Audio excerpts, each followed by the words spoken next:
안녕하세요. 지난 시간까지 모든 공부를 다 했습니다. 1장에 대해서. 그래서 오늘부터는 뒤에 나온 부록 부분에 대해서 이야기를 할 겁니다. 근데 오늘 이야기에 앞서서 앞전에 제가 찍어 놓은 영상들을 보니까 말을 상당히 느리게 했더라고요. 그래서 여러분들은 2배속으로 들어도 전혀 상관없지 않을까라는 생각을 합니다. 어쨌거나 오늘 그 1장에서 배운 내용들에 대해서 역량 올리기라고 나와 있는데 그거에 대해서 스스로 정리하기 부분을 한번 살펴봅시다. 1. 생각금으로 완성하며 중단한 학습 내용을 스스로 정리해보자. 스스로 정리를 해보자. 그래서 여기 보시면 탐구 대상의 땡땡에 따라 자연현상의 특성과 탐구 방법이 다르다. 길이와 시간 측정 기술의 발달은 우리 생활을 크게 바꿨다. 여기에서 이제 과학의 기초를 지금 다루고 있었는데 이 단어에서 자연현상을 기술을 할 때 뭐 어떻게 기술을 할지에 대해서 그 내용을 배웠어요. 근데 이제 탐구 대상의 땡땡에 따라서 자연현상의 특성과 탐구 방법이 다르다. 이게 아마 앞에서 했던 건데 그거 같은데요. 이제 미시세계 그냥 거시세계를 나눴을 때 그 크기에 따라서 또는 그 교과서 어떻게 표현됐었냐면 규모라고 표현이 됐었을 건데요. 어떤 그 탐구 대상의 규모에 따라서 자연현상의 특성과 탐구 방법이 다르다. 거시세계로 다룰지 미시세계로 다룰지에 대한 내용인 것 같습니다. 길이와 시간 특정 기술 발달은 우리 생활을 크게 바꿨다. 크게 바꿨죠. 그다음에 여기 보시면 여기 자연의 변화, 그러니까 과학의 기초에서 또 이제 뭐 자연의 변화에 대해서 배웠죠, 이거? 그 자연의 신호를 센서를 통해 땡땡으로 변환한다. 신호를 센서를 통해 땡땡으로 변환한다. 자연의 신호를 센서를 통해서 우리는 볼티지 또는 암페어, 전압이나 전류로 변화를 하거든요, 보통. 그럼 그거를 이제 뭐 전기적 신호라고 하면 되겠네요. 전기적 신호로 변화를 한다. 그럼 이렇게 전기적 신호로 변환된 신호는 보통 아날로그 신호인데 이 아날로그 신호를 디지털 신호로 변환을 해서 그 무엇을 저장하고 주고받는다. 이게 뭐 이제 우리 그 디지털 신호는 0과 1로 어떤 그 자연의 신호가 센서를 통해서 전기 신호로 어 바뀌었고 변환이 되었고 이 아날로그 전기 신호를 또다시 디지털 신호로 우리가 바꾸는데 그 바꾸게 되고 나서는 이러한 0과 1이라는 숫자로만 이제 형성이 된 디지털 신호를 저장하고 주고받으면 굉장히 쉽게 전송이 가능하다. 그래서 여기는 아마도 그러니까 아날로그 신호를 디지털 신호로 변환해서 무엇을 저장하고 주고받는다? 정보겠죠. 정보를 저장하고 주고받을 수 있다라고 말씀드릴 수 있겠고요. 이제 우리가 과학의 기초에서 자연상을 기술하고 뭐 변화를 알아봤는데 이걸 측정을 하려면 우리의 기본 지식이 있어야 되는데 우리가 보통 이제 그 어떤 물리량이라는 것이 있죠. 그래서 그 물리량이라는 것이 기본량이 이제 길이, 질량, 시간, 온도, 전류 뭐 또 다른 게 뭐가 있었죠? 뭐 빛의 세기, 밝기 뭐 이런 거였었죠. 그래서 그러한 기본량을 통해서 유도되는 것이 있었어요. 그러니까 이제 체력 부피라든가 속력이라든가 가속도 뭐 이런 것들은 이 기본량으로부터 유도된 양이었다. 근데 이러한 기본량을 우리가 표시를 할 때 어떤 그 단위가 필요했죠. 그래서 뭐 길이, 질량, 시간, 온도에 대해서 뭐 미터니, 킬로그램이니, 초니, 켈빈 온도니, 뭐 암페어, 뭐 전류의 세기 뭐 이런 것들 그런 단위가 필요했는데 이러한 그 단위들은 그 무엇이냐 물리량을 측정하여 땡땡으로 나타낼 때 기준이 되는 양. 그러니까 물리량을 측정을 했어요. 여기서 측정을 했는데 그것을 무엇으로 나타낼 때 기준이 되느냐?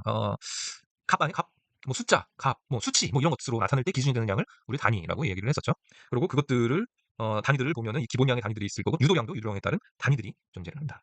자, 그리고 이렇게 측정을 할 때 이런 물리량이 정의가 됐으면 그거를 측정을 하는데 우리가 일단 처음에 정확하게 측정하기 전에 좀 어떻게 이렇게 어림잡아서 좀 나쁜 말은 아니지만 우리 그 일상생활용어로 바꾸면 대충 어림잡아서 측정을 하는 경우를 살펴봤습니다. 그래서 땡땡 없이 현재 알고 있는 정보를 이용해서 그 양을 대략적으로 가늠하는 일을 어림이라고 이야기를 하죠.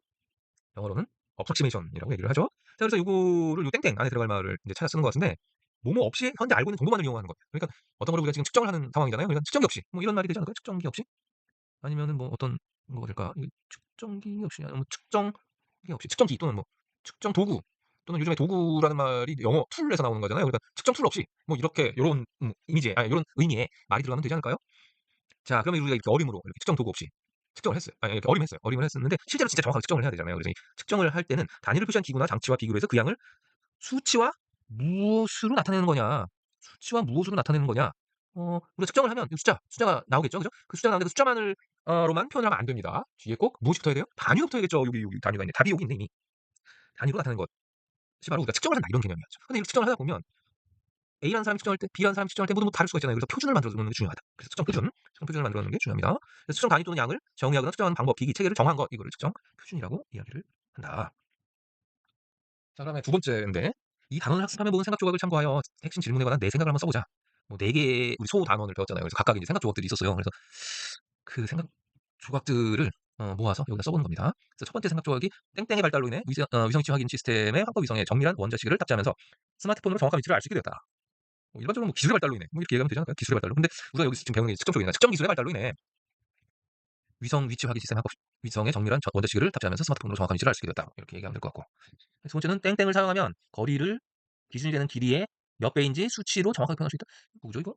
땡땡을 사용하면 거리를 기준이 되는 길이의 몇 배인지 수치로 이건 그냥 예시네. 거리를 그냥 예시로 든 거고 저는 이게 뭐 다른 정확한 뭐를 설명하기 위한 건 줄 알았는데 그게 아니라 뭐 거리를 예시로 들으면 뭐 이런 거고 거리가 아니라 뭐 무게, 질량, 또 뭐 온도 뭐 이렇게 될 수도 있잖아요. 그러니까 이게 지금 여긴 근데 어떻게 되면 이 수치로 표현한 것 뒤에 우리가 단위를 써야만 이게 어떤 정확한 물리량이 어떤 의미를 갖는지를 표현할 수 있다. 그 말을 하는 것 같아요. 근데 좀 약간 애매하게 써놨네.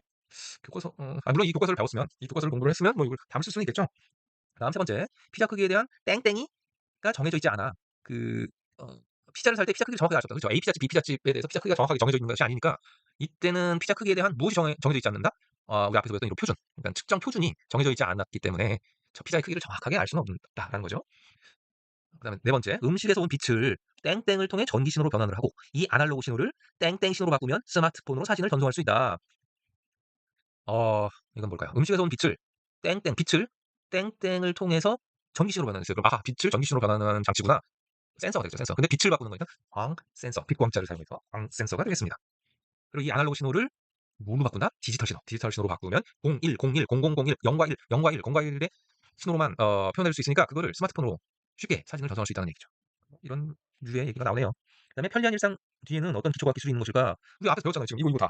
그러니까 우리가 그 어떤 것을 이제 측정을 물리량을 뭐 이렇게 측정을 하잖아요. 근데 그 측정한 거를 이제 어떤 센서를 통해서 요 얘기를 하면 되죠. 어떤 특정한 걸 센서를 통해서 전기 신호로 바꾸고 이 전기 신호를 다시 디지털 신호로 바꾼 다음에 01010101로 되는 디지털 정보만을 우리가 쉽게 전송을 해서 편리하게 우리 사진도 디지털 정보화가 돼서 디지털로 이송이 전송이 돼서 다시 디지털로 다시 사진으로 복원이 돼서 사진을 전송하는 그런 효과를 나타낼 수 있다. 그래서 하여튼 요 단어에서 배운 거는 그런 이제 디지털 전송 기술에 관련된 것입니다. 자, 그럼 이어서 옆에 페이지로 가볼까요? 옆에 페이지로 가보면 스스로 평가하기가 나옵니다. 스스로 평가하기가 나오는데 뭐 이거는 뭔가요? 주관식인 것 같고 얘는 객관식, 오지선다 등등등 뭐 그런 것들이 있습니다. 한번 보시죠. 스스로 평가하기 1. 다음은 길이와 시간 측정이 현대적인 방법에 관해 학생이 나눈 대화이다. 학생 A. 길이를 측정하는 방법 중 가장 정밀한 것은 빛을 이용한 방법이야. 맞죠? 학생 B. 길이를 정밀하게 측정하기 위해서는 정밀한 시계도 필요해. 그럴듯하네요. 그죠? 그 다음에 학생 C. 오늘날 가장 정밀한 시계는 지구의 공전을 기준으로 시간 측정해. 네? 공전이면 자전도 아니고 거의 1년을 기다려야 되는데 시계 정밀한 시계를 측정할 때 뭐 이게 뭔 말이에요? 말이 안 되는 것 같은데요. 새 학생 중 옳지 않은 설명을 한 학생을 고르고 설명을 옳게 고치라. 옳지 않은 건 확실해, 그죠? 옳지 않은 건 이 3번이 확실한 것 같은데요, 지금 그죠? 3번 학생 C가 확실하고 이 학생이 그 지금 얘기한 지구 공전을 이용해서 시간의 정밀도를 뭐, 나타낸다? 이 말이 안 되죠. 그런 게 아니라 우리 뭐에서 했냐면 앞에 그 어떻게 설명했었냐면 원자 세슘이었나요? 어떤 원자에서 나오는 빛의 진동수를 기준으로 우리가 시간을 측정한다고 앞전에 나와 있었습니다. 며칠 전에 공부를 한 거죠. 그런데 며칠 전에 했는데도 지금 생각이 잘 안 나네. 저도 감각을 하네요. 어떤 원자에서 나오는 그 빛의 진동수를 이용을 해서 정밀한 시간을 측정을 했습니다. 그다음 두 번째, 측정 기술의 발달이 우리 생활을 변화시킨 사례로 가장 거리가 먼 것은 이라고 했네요. 1. 조립 품질이 좋은 자동차를 만들 수 있다. 그렇겠죠. 우리 측정을 잘 정밀하게 할 수 있으니까. 그다음 2. 흥미진진한 영화의 시나리오를 만들 수 있다. 이거랑 측정 기술이랑 뭔 상관이 있나요? 너무 쉬운 문제인데 이거. 이렇게 되면 되나 이거? 어쨌거나 흥미진진한 영화의 시나리오를 만들 수 있지는 않습니다. 측정 기술이 발달했다고. 그다음 세 번째, 스마트폰에 저장할 수 있는 데이터의 양이 증가했다. 그렇죠. 그다음에 무거운 화물차가 지나가도 안전한 다리를 만들 수 있다. 그래서 안전 기술을 또 좀 더 정밀하게 확보를 해서 우리 하중을 견딜 수 있게 집중 하중, 또 분산 하중 이런 것들을 견딜 수 있게 다리를 설계를 하죠. 그다음에 위성 위치확인 시스템을 이용하여 모르는 길도 쉽게 찾아갈 수 있다. 우리 구글 맵, 뭐 다음 맵, 네이버 맵을 이용해서 모르는 길도 쉽게 찾아갈 수 있게 되었죠. 그다음 3. 단위에 대한 설명으로 옳은 것만을 보기에서 있는 대로 고르시오. 기억. 측정한 물리량의 값을 수치로 나타내기 위해 필요하다. 그렇죠. 단위. 그다음에 새로운 물리량이 발견되면 그에 맞는 새로운 단위가 추가되기도 한다. 물리량이 새롭게 되면 새로운 단위가 나와야겠죠. 그 물리량을 나타내기 위해서는. 그다음에 디귿. 물리량의 크기에 따라 단위 앞에 접두교를 함께 사용하기도 한다. 그렇죠. 뭐 메가, 킬로 가장 우리 그 실생활에서 제일 많이 하는 게 킬로였죠. K. 그다음에 밀리, 메가, 또 뭐가 있었나? 나노, 뭐 마이크로 뭐 이런 것들이 있었잖아요. 그래서 그런 것들을 고르면 되니까 다네 다. 기억니은 디귿 다. 전체 다. 예. 그 옳은 설명이었습니다. 그다음에 4번. 다음 여러 가지 물리량의 종류와 단위를 짝지은 것으로 옳지 않은 것은 물리량, 구분, 단위 뭐 이렇게 돼 있는데 길이, 기본량 맞죠? 이걸 구분으로 해야 되나 이거를? 이 앞에 어떻게 나왔죠? 봅시다. 물리량, 기본량, 유도량, 구분. 뭐 그럴 수도 있겠네요. 자, 넘어갑시다. 길이는 기본량이 되겠고요. 그다음에 단위는 미터, 부피는 기본량이 되겠고, 미터 3승. 좀 이상한데. 다음 봅시다. 시간, 기본량, 세크 맞죠? 속력, 유도량, 그쵸? 이건 미터 퍼 세크니까 단위 시간당 이동한 거리니까. 밀도의 정의는 뭡니까? 단위 체력당 질량이니까 유도량 맞죠? 그러니까 이원 부피는 기본량이 아니죠. 기본량은 길이, 시간, 그다음에 온도 뭐 이런 것이 있었잖아요. 일단 옳지 않은 것은 2번이다. 5번. 5번을 보면 다음은 자동차 수출을 위한 측정 표준에 관한 글이다. 자동차 생산은 여러 기업에서 생산한 수많은 부품들을 정밀하게 조립해서 완제품으로 만들어내는 산업이다. 그렇죠. 자동차는 어떻게 보면 조립 과정의 조립 과정. 그래서 매니팩처러라고 하잖아요. 영어로도. 조립입니다, 조립. 그래서 정밀도를 높이기 위해서는 측정 기기들이 정확해야 한다. 자동차 부품을 수입하는 나라는 부품 제조국의 측정 능력을 신뢰할 수 있어야 자기 나라의 측정 기기로 당시 측정하는 번거로움을 줄일 수 있다. 그렇죠. 다른 나라에서 생산된 부품이더라도 다른 나라에서 측정한 값을 우리나라에서 사용하려면 뭔가 이제 그 측정 정확도가 정밀하게 확보가 돼야겠죠. 그래서 한 나라의 측정 표준 능력은 수출에서도 매우 중요한 역할을 한다. 그래서 측정 표준 능력을 높이기 위한 노력의 이시로 알맞은 것을 보기에서 있는 대로 고르시오. 보기 기억. 측정 장비와 측정 방법을 표준화할 필요가 있다. 그렇겠죠. 니은 인증 표준 물질을 통해 검사 장비를 주기적으로 규정해야 한다. 중요한 말입니다. 인증 표준 물질 규정, 캘리브레이션이라고도 얘기를 하는데 그 규정을 해야 되겠죠. 그다음에 국제 단위계보다는 국내 실적에 맞는 단위를 사용한다. 아하, 이거는 말이 안 되죠. 왜냐하면 우리 지금 여기에서 다른 나라에서 부품 제조국에서 그 어떻게 측정을 했는지에 대한 단위를 공통 단위로 써야지 우리나라에서만 맞는 단위를 쓰면은 서로 간에 대화, 소통이 안 되겠죠. 그래서 알맞은 것은 기억 니은이 되겠습니다. 스마트폰으로 사진을 촬영하는 원리를 다음 용어를 모두 포함하여 서술해보자. 빛신호, 전기신호, 아날로그, 디지털 광센서가 있습니다. 그러면은 우리가 그 어떤 물질이 있는데, 물체가 있는데 그게 렌즈를 통해서 빛신호가 들어올 거잖아요. 그죠? 그럼 그 빛신호가 여기 광센서를 통해서 바뀌죠. 뭘로? 전기신호로. 근데 보통 이 전기신호가 아날로그 신호란 말이에요. 근데 그 아날로그 신호를 AD 컨버터, 즉 아날로그 디지털 변환기를 통해서 디지털 신호로 바꿉니다. 그럼 그 디지털 신호로 변환한 다음에 그럼 이게 0101 이런 그 숫자들의 단순 조합의 정보가 될 건데 요거를 어 이미지로 처리를 해서 우리가 스마트폰에서 사진으로 저장을 하게 되는 과정이라고 보시면 되겠습니다. 자, 그러면 다음에 이어서 7번이네요. 7번. 7번을 보면 고대 이집트에서 사용했던 길이 단위인 큐빗은 팔을 구겼을 때 팔꿈치에서부터 손가락 끝까지의 길이를 말한다. 이 단위에 대한 설명을 옳은 것만을 보기에서 있는 대로 고른 것은 큐빗인가 보네요. 여기 1큐빗의 길이는 항상 일정하다. 사람마다 다를 텐데. 그 다음에 측정한 길이를 수치와 단위로 나타낼 수 없다. 아, 넘어갑시다. 다음 번 디귿으로 넘어갑시다. 디귿을 보면 같은 길이를 측정해도 사람마다 서로 다른 측정 값을 얻을 수 있다. 그렇죠. 이게 A라는 사람, B라는 사람 다 팔뚝 길이가 다를 텐데 디귿이 맞는 표현이고 기역과 디귿은 말이 안 돼요. 그래서 지금 요거 2번이 될 것 같은데요. 2번. 단위에 대한 설명은 맞습니다. 2번일 것 같습니다. 그다음에 8번. 8번을 보면 그림 가는 스마트폰으로 목소리를 녹음할 때 소리를 전기 신호로 변환하는 것이고 그림 나는 가의 신호를 이진수 형태로 변환하는 것이다. 이건 아날로그 신호, 이건 디지털 신호가 되겠죠. 그래서 가의 신호를 나의 신호로 변환했을 때 장점으로 옳은 것만을 보기에서 있는 대로 보는 것은 아날로그 신호와 디지털 신호의 장점, 디지털 신호로 변환했을 때의 장점. 보기, 기억. 컴퓨터로 정보를 처리하고 저장할 수 있다. 오케이. 니은 원래의 소리 정보를 손실 없이 기록할 수 있다. 손실이 있죠. 지금 여기서 일단 원래 정보를 손실이 있습니다. 손실이 있고 그 다음에 디귿 저장과 뭐라고 되죠? 전송 과정에서 정보의 손실이 거의 그렇죠. 저장하는 과정과 전송하는 과정에서는 정보의 손실이 없지만 원본과 비교를 했을 때는 손실은 있죠. 손실이 있는데 손실이 그닥 크지 않다. 그리고 저장과 전송에 있어서의 손실은 거의 없다고 보여지니까 기억이 맞는 말, 니은 틀린 말, 디귿 맞는 말, 기억 디귿 4번이 답이 되겠습니다. 네, 9번. 과학으로 세상 보기. 과학 유용성. 다음 글은 온라인 거래를 할 때 정확한 시계가 필요한 까닭을 설명한 글이다. 온라인 거래를 원활하게 하기 위해서는 거래 시 사용하는 기기들의 시간이 서로 동기화되어 있어야 한다. 만약 기기들의 시간이 서로 조금씩 다르면 주식 거래나 은행 거래 등에서 문제가 발생할 수 있기 때문이다. 그래서 인터넷에 연결된 기기들의 시간은 표준과학연구원에서 정밀한 세슘 원전 시계로 생성된 표준 시에 맞추어 정확한 시간을 유지한다. 온라인 거래를 하는 기기의 시간이 표준 시와 맞지 않을 때 발생할 수 있는 가상의 문제 상황을 한 가지 써보자. 문제야 많겠죠. 뭐 이건 뭐 너무 많을 것 같은데 이거는 예를 들어서 우리가 온라인 거래를 하는데 우리가 뭐 그런 거 있잖아요. 오픈런 아니면 뭐 땡처리 뭐 이런 거 할 때 어느 특정 시간에 만약에 뭐 월요일 오전 12시부터 이 거래를 시작하겠습니다. 이때부터 땡처리 하겠습니다 했는데 서로 기기마다 시간이 다르다. 그럼 엄청난 문제가 야기될 수 있죠. 이제 그런 내용을 쓰면 될 것 같습니다. 그다음에 10번 과학 활동의 윤리성. 자, 윤리 요즘에 너무 중요하게 대두되고 있는데 다음 글은 디지털 기술의 발전으로 나타난 사회적 문제에 대해 설명한 글이다. 아날로그 신호가 디지털 신호로 변환되면서 많은 양의 데이터를 빠르게 주고받을 수 있게 되었다. 그 결과 세계를 연결하는 데이터 통신 시대가 열리게 되었다. 한편 이로 인한 사회적 문제점도 생겨났다. 문서와 영상 등의 자료들이 저작자의 동의 없이 쉽고 빠르게 복제되어 무분별하게 배포되기 시작한 것이다.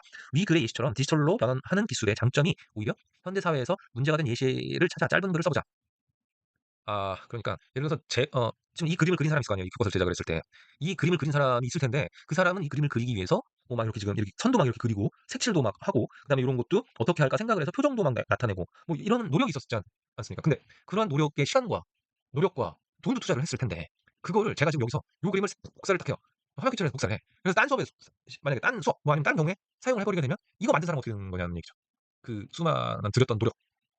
그러니까 이게 이렇게 원작자의 표기 없이 이런 거를 싹 복사에다가 붙여서 사용하면 안 되겠죠. 사실. 그래서 그렇게 하려면 이 원작자를 표시를 해줘야 돼요. 만약 원작자를 표시를 해주지 않으면 표절로 걸립니다. 그래서 만약 그러한 경우에 요 원작자가 나중에 내 자료가 내가 만든 자료가 이거 나 디럼한 적 없는데 나한테 허가한 적 없는데 이걸 왜 딴 데가 사용하지? 라고 해서 소송을 걸면 이 사람 지게 돼 있어요. 그러니까 여러분들이 이런 것들을 복사하거나 복사해서 재활용할 때는 반드시 원작자를 표기를 해줘야 됩니다. 지금 이 강의도 동아출판에서 출판된 통합과학 1 교과서를 가지고서 제가 이거 밝히잖아요. 그럼 그거를 제가 이거 그린 거 아니잖아요. 그죠? 그러니까 이렇게 밝혀줘야 됩니다. 만약에 안 그러면 어 저작권 문제가 발생할 수. 자, 그럼 이어서 요 옆에 과학으로 통하다 첨단 과학에 대한 내용이 나와 있네요. 세계에서 가장 정밀한 길이를 측정하는 중력파 검출 장치 리고 LIGO 이런 게 있답니다. 저 처음 봤는데 뭐 일단 읽어봅시다. 자, 인류는 현재 얼마나 정밀한 측정 장치까지 만들 수 있을까? 인류가 만든 가장 정밀한 길이 측정 장치 중 하나는 바로 리고라는 중력파 관측소이다. 중력파는 거대한 질량을 가진 천체가 충돌할 때 발생하는 파동으로 멀리서 발생한 중력파에 의해 지구의 공간이 아주 미세하게 변한다. 이 리고는 이 미세한 길이 변화를 측정하여 중력파를 검출을 한다. 중력파는 1916년에 아인슈타인이 존재를 예측했지만 100년이 다 되어가도록 검출하지 못했었다. 그러다가 지난 2015년 리고가 최초로 중력파를 검출하는 데 성공했다. 중력파를 검출할 수 있다는 것은 인류가 우주를 관찰하는 완전히 새로운 방법을 얻은 것으로 이는 인류가 우주를 이해하는 데 있어 새로운 시대를 열었다는 평가를 받고 있다. 이게 리고인가 봐요. 그러면은 요거 보면 이게 미국 리빙스턴에 위치한 리빙스턴이 어디죠? 미국 리빙스턴? 에 위치한 어딘가 있겠죠. 자, 리고 레이저 인터페로메터 그래비테이셔널 웨이브 오브저베토리 레이저 간섭계 중력파 관측소 레이저 간섭계 중력파 관측소 바로 지격을 했네요. 야, 이 리고는 10광년. 와, 10광년. 광년이 그거 아니에요? 그 빛이 1년간 갈 수 있는 거리? 그거 10배인데? 떨어진 거리에서 머리카락 하나 굵기에 해당하는 길이 변화를 감지할 수 있는 수준의 정밀도를 갖고 있다. 우와, 대단하네요. 자, 그럼 이 시설이 어떻게 이루어져 있나 보면 여기 레이저. 이거 지금 자동차가 이만한데 레이저가 이만하면 자동차의 몇 배 크기예요? 이거 우와, 어마어마한 레이저가 있네요. 거기에 광 검출기가 또 여기 있네요. 그리고 여기 거울이 있답니다. 그리고 여기도 또 거울이 있고, 여기도 또 거울이. 이러한 거울을 통해서 우리 빛이 거울을 통해서 반사를 하게 되는데 반사를 하고 나면 광 경로가 있을 거고 여기는 또 더 멀리 거울이 있잖아요. 멀리 거울이 있으니까 더 멀리 갔다가 이렇게 이제 또 돌아오면은 광 경로차가 발생할 것 같은데 이거? 그럼 그 광 경로차가 발생하면 간섭 현상이 일어날 것 같은데요? 그럼 그 간섭 현상을 광 검출기로 검출을 하나 봐요. 그러면은 그 검출된 광 신호를 분석을 해서 그 중력파 gravitational wave 이거를 검출을 하나 봅니다. 그래서 laser interferometer gravitational wave observatory라고 해서 레이저 관석계 중력파 관측소라는 것이 있어서 길이를 굉장히 정확하게 측정을 할 수 있겠다. 아주 좋은 과학 상식이었습니다. 자, 소통하기를 보면 중력파 검출 사례를 보고 정밀하게 측정하려는 과학자들의 노력이 인간의 경험 범위를 얼마나 확장했는지 이야기를 해보자. 어, 사실 굉장히 길어 보이는데 길이가 4km랍니다. 근데 그 4km를 진공 상태로 또 유지를 해야 되나 봐요. 그럼 또 이 어마어마한 에너지가 필요할 텐데 뭐 일할 정도로 우리가 인간이 그 작은 그 길이를 측정하려고 측정하려고 아인슈타인이 1916년에 존재를 예측을 했다는데 그걸 측정하려고 어마어마한 노력을 지금 기울이고 있는 거를 여러분들이 지금 목도를 하고 있는 겁니다. 자, 그럼 이어서 창의 프로젝트라고 나오네요. 창의 프로젝트는 어떤 내용으로 구성되어 있는지 한번 살펴보도록 합시다. 자, 대화형 인공지능을 이용을 해서 표준이 없는 세상 영화 대본을 만들어 봅시다. 만들기인데 한번 보죠. 표준이 필요해. 밀가루 한 줌에 물을 조금 넣고 반죽해. 수제비를 만들려고 밀가루를 반죽하는 방법을 형에게 물어보니 저렇게 대답했다. 형 한 줌이 도대체 얼만큼인데 표준이 없다면 의사소통을 하거나 물건을 거래할 때 불편한 점이 많다. 이러한 불편한 점들 때문에 표준의 필요성이 있게 되었고 현재는 국제적인 표준을 만들어서 사용하고 있다. 대화형 인공지능을 이용해 영화 대본을 써보자. 만약 표준이 정해지지 않은 세계가 있다면 사람들은 어떻게 살아갈까? 이야기를 대화형 인공지능을 활용해 영화 대본으로 써볼까? 표준이 없는 세상에 대해 생각해보고 이를 영화 대본으로 만들어보자. 대화형 인공지능을 활용하면 영화 대본이 갖춰야 할 형식이나 이야기의 흐름을 좀 더 보기 좋게 구성할 수 있다. 하지만 대화형 인공지능을 사용할 때는 다음과 같은 점을 주의해야 된다. 대화형 인공지능을 사용할 때 주의할 점. 대화형 인공지능이 생성하는 글은 거짓일 수 있으므로 반드시 사용자가 사실을 확인해야 한다. 대화형 인공지능을 사용하는 동안 개인정보를 공유하지 않는다. 저작권이 있는 자료가 포함될 수 있으니 이를 확인한다. 검색 과정에서 편향된 자료를 수집할 수 있으므로 결과에 대해 검토해야 한다. 제목 눈대중 마을의 변화. 장르 드라마 코미디 줄거리. 지은이와 은지는 표준이라는 개념이 존재하지 않는 기이한 마을에 살고 있다. 지은이는 표준이 정해지지 않은 것이 사람들에게 불편함을 주고 있다는 것을 깨닫고 은지와 함께 마을 사람들을 설득하기 위해 노력한다. 마을 사람들은 둘 이야기에 공감하기 시작하고 표준을 만들게 되면서 마을 사람들의 삶이 크게 바뀐다. 비록 1막 사회적 규범을 준수하지 않고 각자의 방식대로 독특하게 살아가는 것으로 유명한 눈대중 마을을 소개합니다. 자, 이런 활동을 그러니까 뭐 여기서는 뭐 대화형 인공지능이라고 얘기하는데 뭐 챗GPT 같은 거죠. 이야기를 하자면 챗GPT 뭐가 있어요? 제미나이였나요? 뭐 구글에서 나온 거. 뭐 그런 걸 이용해서 한번 해보라는 건데 여기서 말했듯이 이제 주의할 점이 있어요. 이것들이 챗GPT도 그렇고 노출되는 정보가 구라가 있어요. 거짓말이. 그러니까 근데 이게 거짓말인지 아닌지 그 내용을 가지고 잘 모르게 돼 있더라고요. 그래서 이거를 좀 정밀하게 내용을 검토할 필요는 있습니다. 그래서 나중에는 뭐 이런 뭐 정리하거나 검색하거나 하는 건 챗GPT가 정말 잘합니다.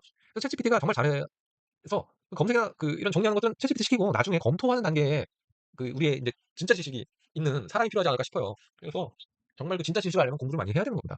이 챗GPT가 무조건 정답을 해주는 게 아니거든요. 정답 같은 답을 줘요, 얘가.